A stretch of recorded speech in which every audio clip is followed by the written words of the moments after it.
Thanks for tuning in today. I'm Dr. Nick, the Incrementalist. Join me as I seek out the small incremental changes being applied in other industries that we can learn from and that can be applied in healthcare. Can these changes bring immediate value, but also add up to the big improvements and revolution we need in healthcare? Come along with me to explore the possibilities.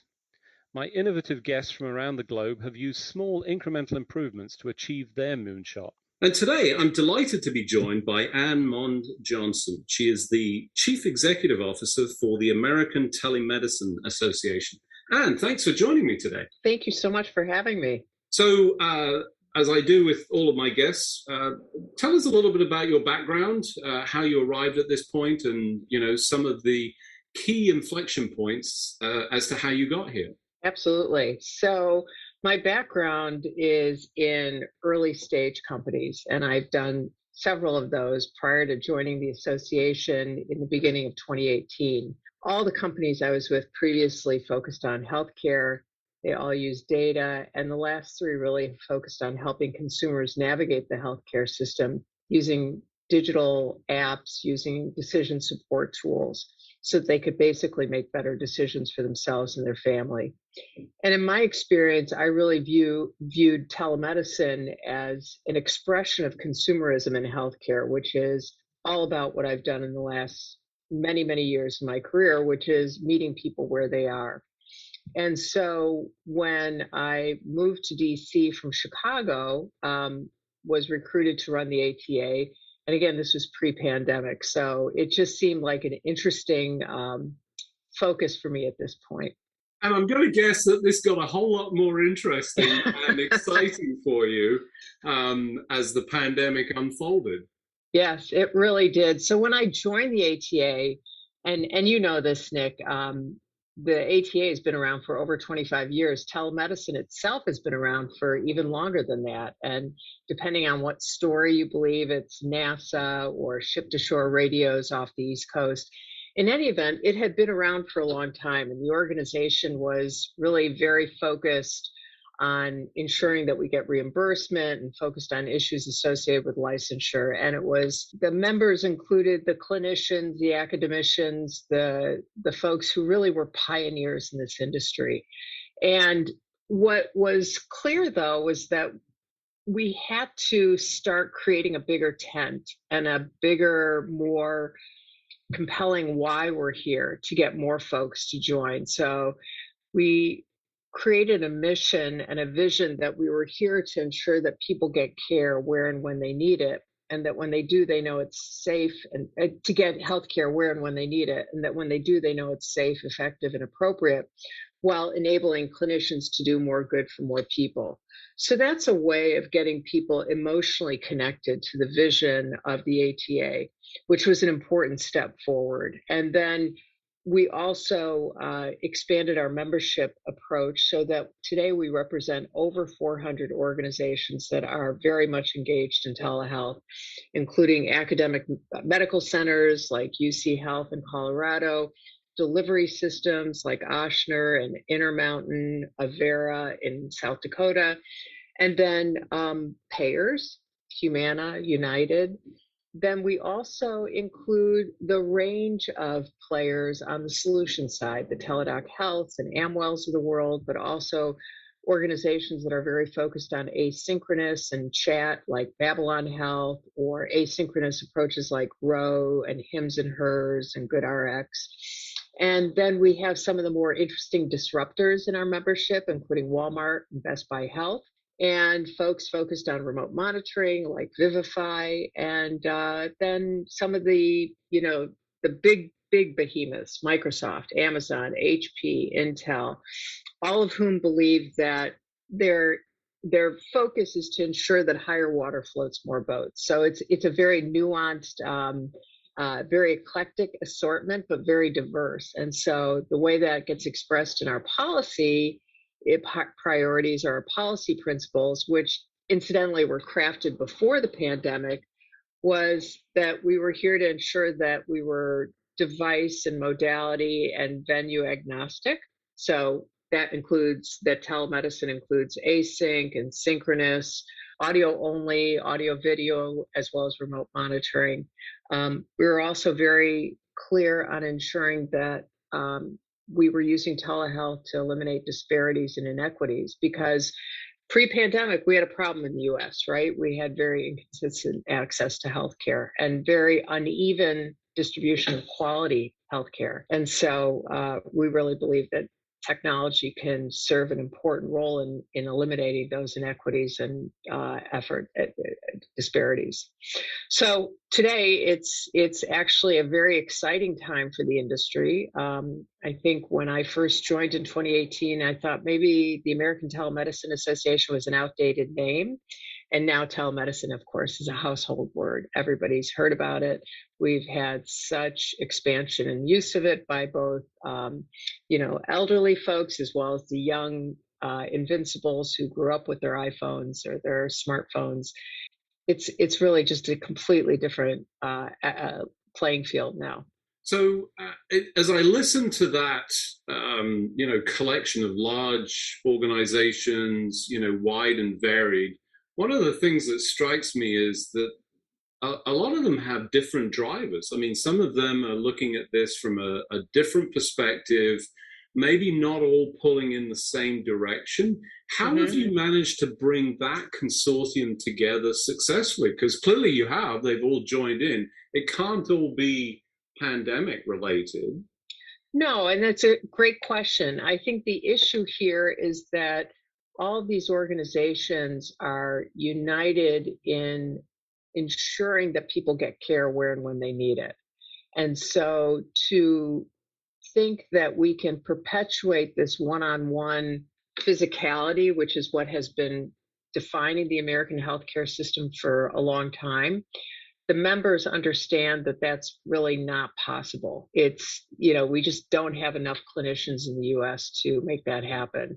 And so what we've said is that by ensuring that we focus on being modality and venue and device agnostic, you create a pretty broad consortium and collection of players who are very much united around these higher principles of fair payment, of getting rid of legislation and regulation that's outdated, quite frankly. The Telehealth Cliff, as we talk about it, is because certain laws and regulations were relaxed during the public health emergency, and those are still in place, but that can go away at any time. So our members are very much focused around ensuring that the flexibilities stay in place. And then how they execute that from a payment perspective or how they execute that from a coverage perspective is very, it's varied, as you acknowledged. So you bring up the term, the Telehealth Cliff. Help us understand what you mean by that and what the current perspective is on where we sit and what the potential future might hold. Well, again, another good question. And what's really important here, and what your listeners probably want to understand better, is that the issue of practice of medicine and payment of medicine or healthcare at the federal and the state level are different. They're very unique roles and focuses for both. And so when the public health emergency was announced, really what happened was HHS was given certain authority to relax the restrictions that had been placed before. So 1834M is something that was put in place in 1997, which I remind people was 14 years before the iPhone was invented. And what happened is that because of that, the restrictions around geography and where someone could actually have telehealth services and get that reimbursed. Previously, it was a Medicare population, but only in rural communities, and they had to go somewhere and sort of stand on the right foot and twirl around, and it was just very arcane and complicated. And with the public health emergency, that went by the wayside, and people have been going in droves to telehealth. Nearly 45% of all Medicare beneficiaries have used telehealth services. And of those, they were incredibly satisfied. 95% of them were satisfied with these services. Going off the cliff means that ability to access care where and when you need it goes away immediately. And that's what we're saying cannot happen. You talk about 1834M. It put restrictions in place that I don't know how to describe them, but anything but economic. That they were not clinical based, because if you look at the VA system, they've been doing telehealth consults across state lines. The concept that medicine changes when you cross from Virginia into Washington, D.C. just doesn't bear any realistic consideration.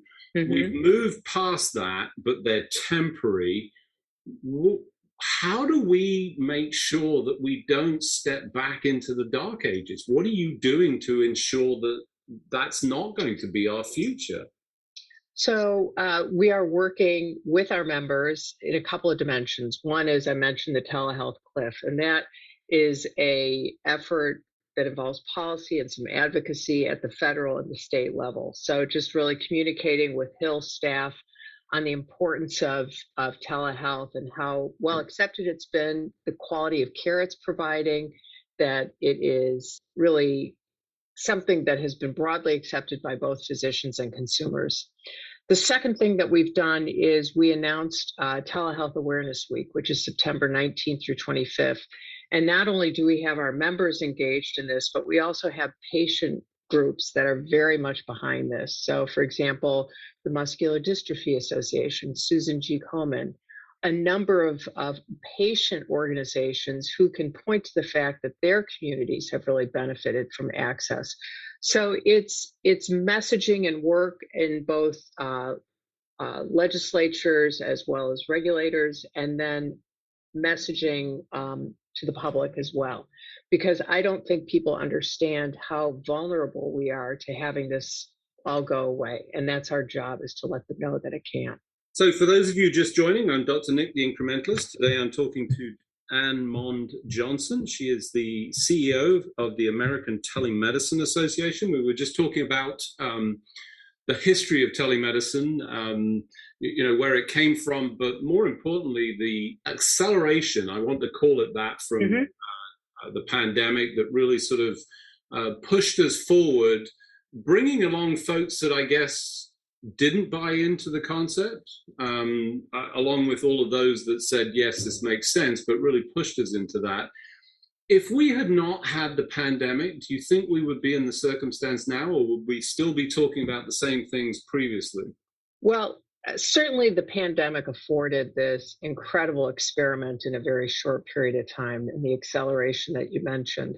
But again, think about pre-pandemic, Nick, that we had an inadequate number of clinicians to deal with our increasingly aging and, in many instances, ill population. So that was something that was clearly in place.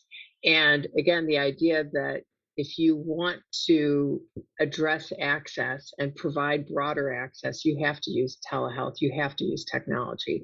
And the best instance in describing that was in mental health services, which pre-pandemic, I think it's 50% of counties in the US did not have access to mental health services.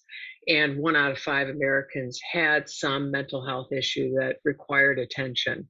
So if you just look at that particular use case, what happened then is that people, realized the benefit of accessing apps and accessing other services, again, using technology, using telehealth. So would it have happened as quickly? Probably not. But at the same time, I think that we should take advantage of what has been clear natural experiment and really demonstrate both satisfaction, high quality services, that this is not costly or more costly than healthcare. And in many instances, it's less expensive. And that it's not, it's just another modality of care. So that's why we talk about telehealth is health. One of the things that always stands out to me in telehealth is the inequity that existed, irrespective of telehealth. Right. This with the technology, and in some respects is actually potentially worse, because the folks that have or lack access to regular healthcare services struggle with the same technology. And some of the stories that I've heard through the pandemic, mental health, you mentioned that, huge increase, even more. You talk 1 in 5, I imagine it's way more than that. Way more than that, yeah. And, this is clearly on the pathway. How do we, I know this is not the responsibility, but it must be part of the sort of the solution set is resolving that inequity that ties back to both access, so internet access, technology access, but also one of the things that just doesn't occur to you if you don't experience it, the privacy for a parent who lives in a very small apartment.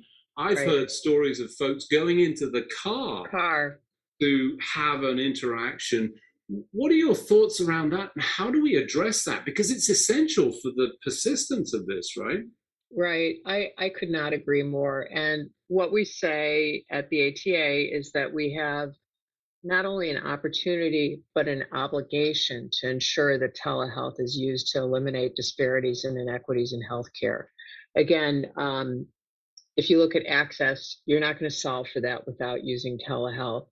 But the other way we look at it from our point of view, is that there are many levers that have to be played or pulled in order to ensure that we address inequities and disparities, which, as you pointed out, have been around for quite some time, unfortunately.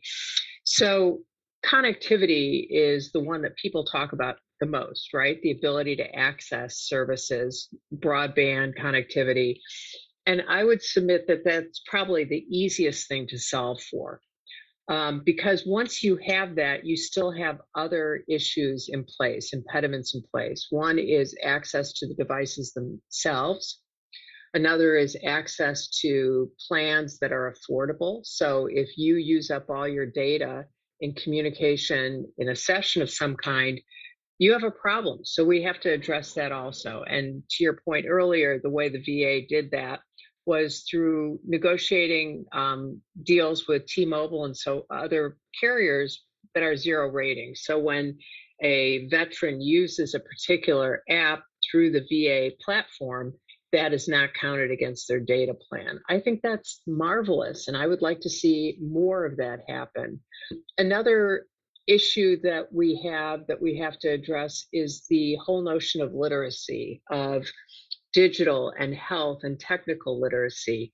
Again, thinking on some of the challenges that people had in using telehealth, there was a significant portion of the population that couldn't figure out how to use it. Now, why is that? Because it can be hard. It shouldn't be hard. So it's not up to the consumer, the patient, to be literate. It's up to us to make it easier for them. And then finally, there's this whole notion of bias and trust. So you can have all the connectivity in the world. You can have the slickest equipment. You can have, you may know how to use it, but if you don't fundamentally trust your provider, or if you feel you're being judged because of your race or your ethnicity or your sexual orientation, that's a problem. And so that's something that we have to address as well. So lots of different things that we have to focus on. And to that, we've organized a group within the ATA, an advisory group of members and non-members that is addressing this. And again, during Telehealth Awareness Week, which is September 19th through 25th, we'll be announcing the first of our deliverables and the first of our findings on this. And it's very exciting because, again, we have an opportunity, but we also have an obligation to make sure this happens. I think it's important to highlight that. I mean, it's nice to talk about opportunities, but I think referencing this as an obligation is a critical element to putting the ATA at front and center in helping solve this problem. I'm going to go backwards because I heard something just recently that I thought highly relevant to this. When you talk about trust, and many of these communities move at the pace of trust. That was the mayor of Jacksonville, Mississippi. And I thought, absolutely, if we don't engender trust through this, we really are failing in our delivery of solutions. We have to build that trust back up, I think, at this point. Relative to the plans, one of the things that really struck me through the pandemic, something else that sort of unfolded was we don't have data caps anymore. There's no need to worry about that. But they've now all slowly been reintroduced. To your point of the telehealth cliff, it feels like there's a data cliff that has been restored, because in none of those instances, I think, there was any technical reason to limit people's access. We're doing that for economic reasons. So we have to address those elements, as part of it. So it sounds like the ATA has got that all front and center. As you think about the future, we've progressed tremendously. What are you excited about? What are you concerned about? Where's your focus in the coming weeks and months? So I would say that the first is this work on using telehealth to eliminate disparities and inequities in healthcare. I think that's front and center. That's an important focus of our membership, of mine, of the boards. And so we will continue down this path. And I think we're going to get results. I'm encouraged by the amount of conversation that has happened around systemic racism in healthcare in the last several months. So it's been around for a long time. As you know, your geography is your healthcare destiny, but now we're finally getting some attention on this. So that's going to be front and center for us. The second is to ensure that we drive the conversation around what hybrid care looks like. We know, as fabulous as telehealth is, it's not for everyone. It's not for every situation. And so if we believe, which we do, that virtual is a modality that should be used by clinicians at their discretion along with consultation with their patient, then we have to drive what that looks like. So think of it as almost next generation guidelines that we'll put together. So the ATA historically had a number of guidelines around different specialties. And now, as you think about, what does it look like for dermatology, for me to interact with my clinician when I find a new bump on my arm? So those are important because you can take a photo and send it in, but then you may have to come in and have a biopsy as well. So having those kind of conversations around hybrid. And then, just generally expanding the focus of telehealth because it's become much more prevalent. We've recently launched a decentralized clinical trial special interest group within our membership that's chaired by Jim Malt, who's the CEO of BioIntelligence. We're looking at a new special interest group on at-home testing. We have another one that launched under the leadership of Matt Levi from Common Spirit on digital transformation. So a lot of conversations and different efforts of harnessing the collective genius and experience of our members. So exciting times, obviously challenging from a policy standpoint. There's, real risk with the telehealth cliff, as you described it. I'm going to put you on the spot and say, what's your prediction? Do you think we're going to hold the line and maintain the value proposition and not return to the dark ages of health delivery? So I'm pathologically optimistic. That's what happens when you're an entrepreneur. You have to be that way. So I would say that as I look to the future, what I really believe in is that the consumers and clinicians alike have so profoundly benefited from using telehealth that I don't see it going away. And I think that message is going to get to Congress. It's already at Congress. It's already in over 25 state legislatures that have put together favorable legislation supporting telehealth. So yes, I'm very optimistic. It's a way that many people and more Americans will be able to get care going forward. No better way to finish an interview with that level of optimism. I'm with you. I think we cannot step back. There's no pathway to step back. That genie is out of the bottle.